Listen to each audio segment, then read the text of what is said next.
dimulai dari Al-Quran. Yang kedua adalah munculnya sekte-sekte ketika Islam awal itu, yaitu apa saja? Yang pertama adalah apa? Qadariyah sama Jabariyah. Kemudian muncul lagi anak turunnya, apalagi Mu'tazilah, Asy'ariyah, Mu'tazilah, Khawarij dan lain sebagainya. Termasuk di dalamnya juga Syiah. Dan mereka ini adalah orang-orang yang terpengaruh dengan logikanya orang-orang Yunani dan digunakan untuk menawar tentang konsep ketuhanan. Sebagai salah satu contohnya, setiap hal itu, setiap wujud itu kan punya dua hal, substansi dan aksidensi. Bagaimana dengan Tuhan? Karena itu Anda pasti mengenal Tuhan punya banyak sifat. Ya toh? Itu hanya bagian dari apa? Mereka menawar berdasarkan logika yang mereka terima dari Yunani. Allah wujud idam baqo yang dinasi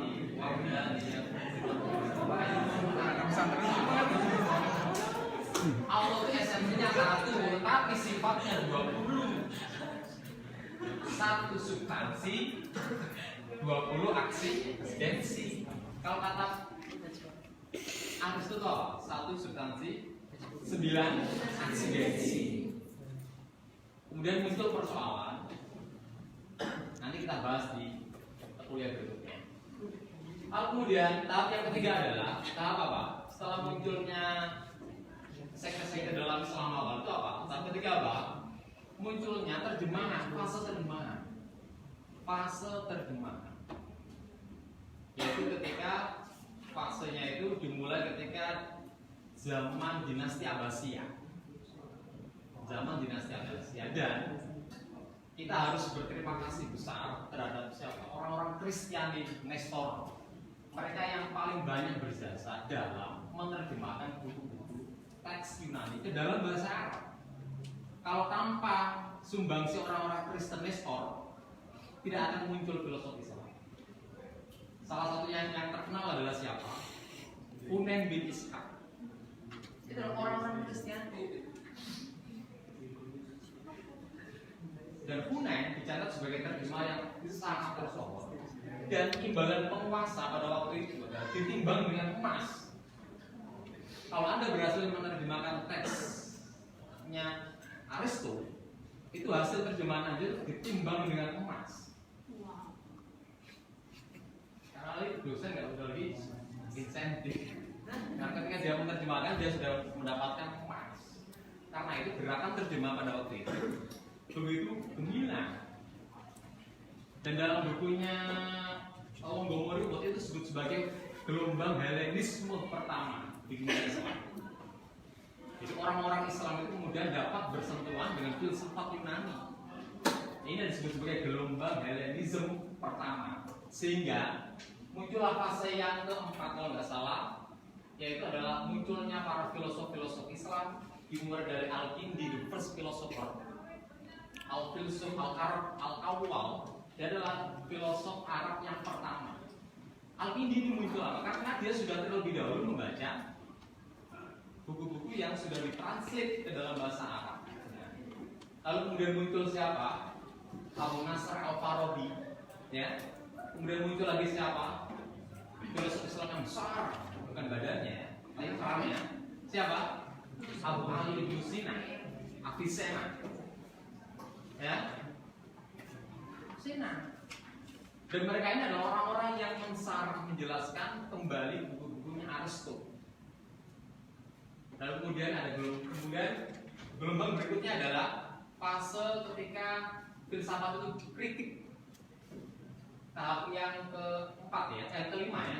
Yang kelima dikritik, yaitu fasenya siapa? Al-Ghazali sampai Ibnu Taimiyah. Karena dzakarahu Ustadzna Dr. Hamid Anif. Sebagaimana yang disebutkan oleh Hamid. Itu adalah fase yang kelima, munculnya filosof-filosof Islam yang mengkritik filsafat. Nanti kita akan belajar, oke ya? Al-Ghazali kemudian dia menulis buku Al-Mumkin Minad Dhalal, yang di dalam bukunya itu dia menjelaskan dengan baik apa yang disebut kesangsian metodis asyakku al-manhaji. Ashratu al-Manajir, kesaksian metodis. Dan ternyata saya skip dulu, René Descartes ditemukan di dalam perpustakaannya, dia membaca bukunya Al-Ghazali Al-Mungkit Minad Dhalal, versi terjemahan Latinnya, dan kemudian Descartes menulis Discourse on Method, dalam metode. Kemudian Meditation on First Philosophy. Meditation On First Philosophy. buku itu, Ya. dan di situ dia mengutarakan antara pemikirannya kesaksian metodis. Sebenarnya itu adalah yang diambil dari bukunya Imam Filsafat Islam, memberikan pengaruh yang besar. Dan Anda tahu Descartes ini adalah filsuf besar yang mengawali filsafat Barat modern. Itu terpengaruh oleh siapa? Al-Ghazali. Ya kan? Lalu kemudian fase 5 itu kemudian diakhiri oleh Ibnu Taimiyah. Dan Anda tahu apa sumbangsi Ibnu Taimiyah? Dia menulis sanggahan logika Yunani, Ar-Raddu 'alal Mantiqiyyin. Ya mungkin dong dia bisa mengkritik kalau nggak menguasai. Benar gak itu? Benar gak itu? Lalu kemudian fase yang terakhir yang disebutkan oleh Dr. Hamid adalah fase apa? Fase apa? Fase ketika filsafat masuk pada dunia modern, yaitu diawali oleh siapa? Siapa? Jamaluddin Al-Afghani. Kemudian dia punya murid yang sangat canggih, siapa? Seorang reformis Islam dari Mesir, Muhammad Ad-Dur, yang kemudian menjadi Syekhul Azhar, yang mereformasi pendidikan di Al-Azhar dan yang mereformasi pemahaman keagamaan di dunia Islam. Ya. Kemudian sekian tahun saya belajar di sana di Al-Azhar. Promo. Jadi saya adalah murid dari murid-muridnya Muhammad Abdur. Anda murid saya, berarti Anda dari murid-muridnya Muhammad Abdur.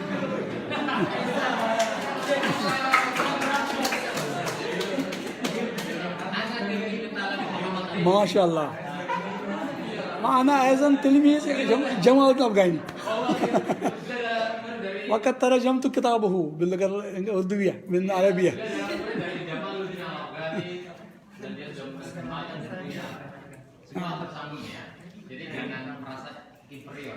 وأنا تلميذ أستاذك. Jadi begitu ya, sampai terakhir pada fase yang filsafat Islam masuk pada abad modern.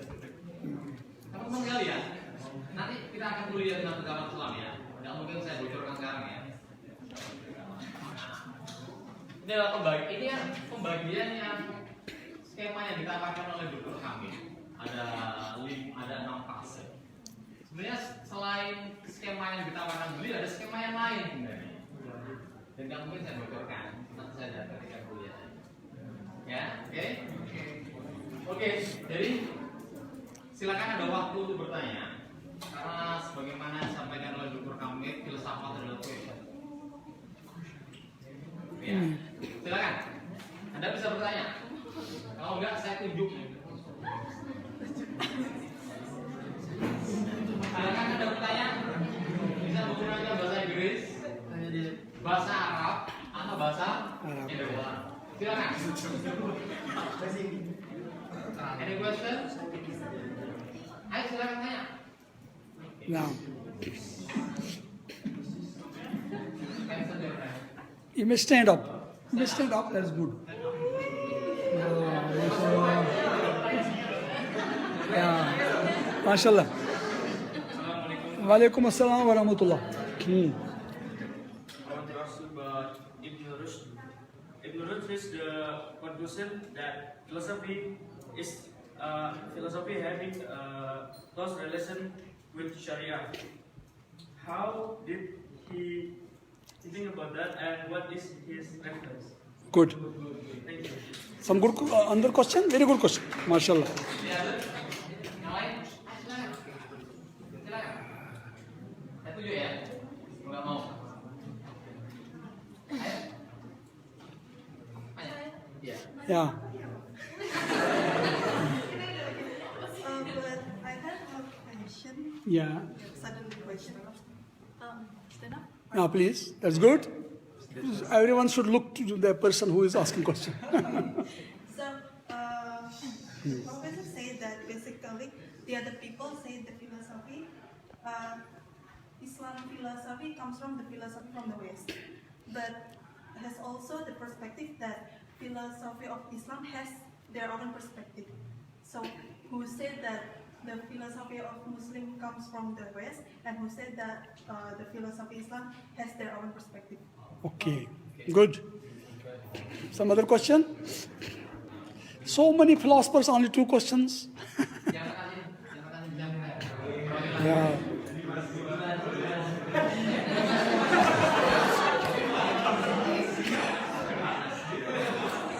The person who was sleeping, he should ask a question because he was having my lecture in dreams.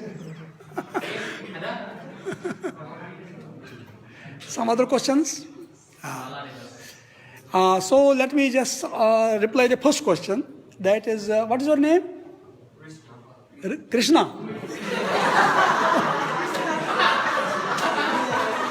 What is it?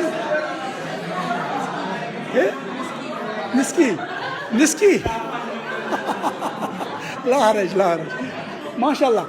So our friend has asked a very good question. So, you'll be happy to know that I have translated Faslul Maqal Fima Bain al-Deen wal Hikmati min Itsal into English. That book is available on internet. You can get that book. Faslul Maqal translated. I have translated in English and Urdu also. And the name of the book is Attitude of Islam Towards Philosophy and Science, as Ibn Rushd has said. So basically, Ibn Rushd says in his book Faslul Maqal, he says that fiqh, that is jurisprudence, that was not compiled during the time of Prophet ﷺ. It was compiled later on, jurisprudence, fiqh. But no one objected to that. He says, if we have compiled philosophy after some years or some 100 years, why you are objecting to that? So what is wrong in philosophy, he says? He says, the purpose of philosophy and religion is one and the same, in a sense. Both are going for search of truth. And he calls philosophy as the foster sister of religion. Foster sister of religion. So his argument is, he gives that the best knowledge is knowledge about the universe. Haqa'iq al-Kawniyah. And philosophy is dealing with all these aspects of universe. Here we should understand one point. When Ibn Rushd was writing this book, those days philosophy was not as we have philosophy nowadays. Our philosophy is totally limited to metaphysics, but not even metaphysics nowadays. It is limited only to language, philosophy of language, or existentialism, or positivism, or it may be pragmatism, or it may be naturalism. But those days, philosophy was including all subjects of science. Physics, chemistry, mathematics, algebra. And when Al-Kindi has enumerated the branches of philosophy, he says that there are 37 branches of philosophy, in which is included meteorology, music, medicine. So he was not talking about today's philosophy, and which is considered mostly atheistic, our philosophy nowadays. Why people are opposing philosophy nowadays? Because that is leading people to atheism, or agnosticism, or positivism, or naturalism. But in the times of Ibn Rushd and Ghazali, philosophy was mother of all sciences. In that, science was included, mathematics was included, physics was included.